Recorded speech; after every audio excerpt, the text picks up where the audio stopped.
Something about them is still here. Not because you want it to be, not because you're holding on.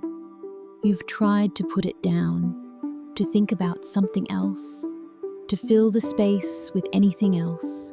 But there it is again, a name, a memory, a sentence they once said, showing up uninvited in the middle of something that had nothing to do with them. In Vietnamese, there's a word for this, lảng vảng, something that lingers nearby, not quite arriving, not quite leaving. A presence at the edge of a room, a shape you sense before you see it.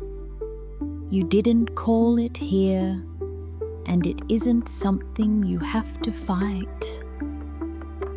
We treat this like a failure of discipline, like if you were stronger or busier or more evolved, the thought simply wouldn't return.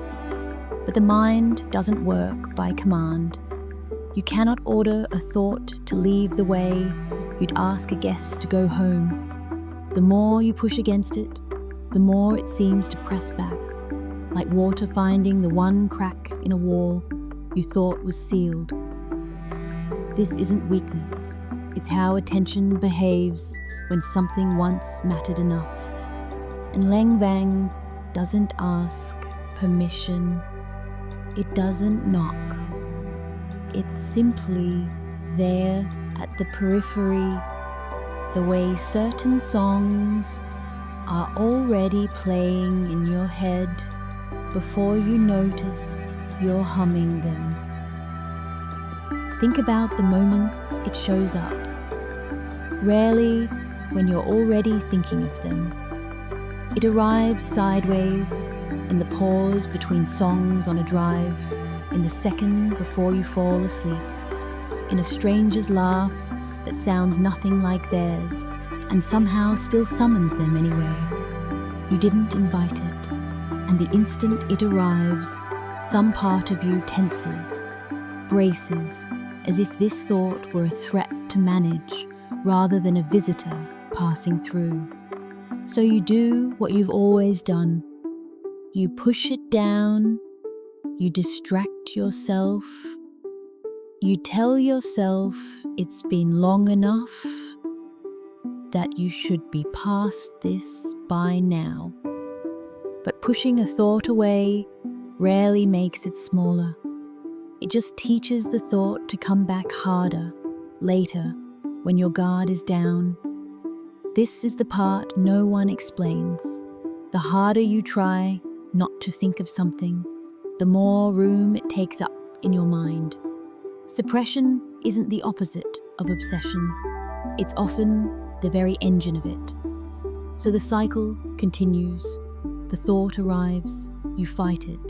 It leaves briefly, only to return, this time carrying the memory of having been fought.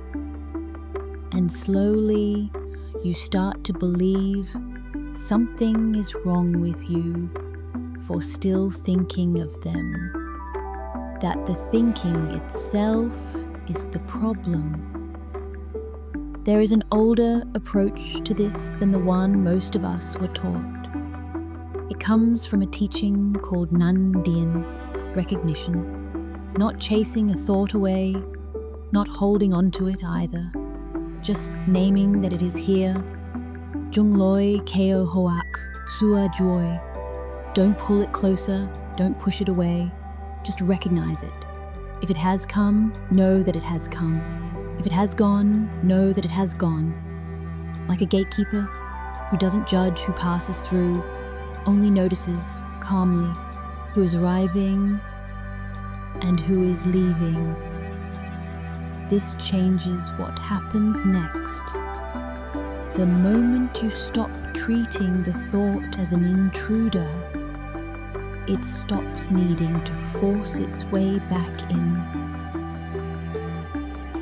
So the next time they come to mind, and they will, try something different. Instead of pushing the thought away or spiraling into it, simply say quietly to yourself, "This is lảng vảng. This is the part of me still circling something unfinished. That's the whole practice.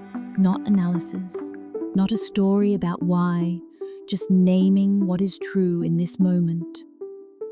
You are not required to resolve it today. You are only asked to notice it without fighting it. And little by little, what you stop fighting starts to lose its grip. Not because you forced it to leave, but because it no longer needs to prove that it's real. They may stay lang vang for a while longer. That's all right. You are not failing at moving on. You are only learning a new way to hold what hasn't finished healing. Tonight, if they come to mind again, you don't have to chase the thought away. You don't have to disappear into it either. Just notice, there you are again, and let that be enough. If this is something you're living with, the way someone can stay lang vang long after they've left your life, there's a story on our sister channel, What Remains, about exactly what that feels like from the inside. The link is below.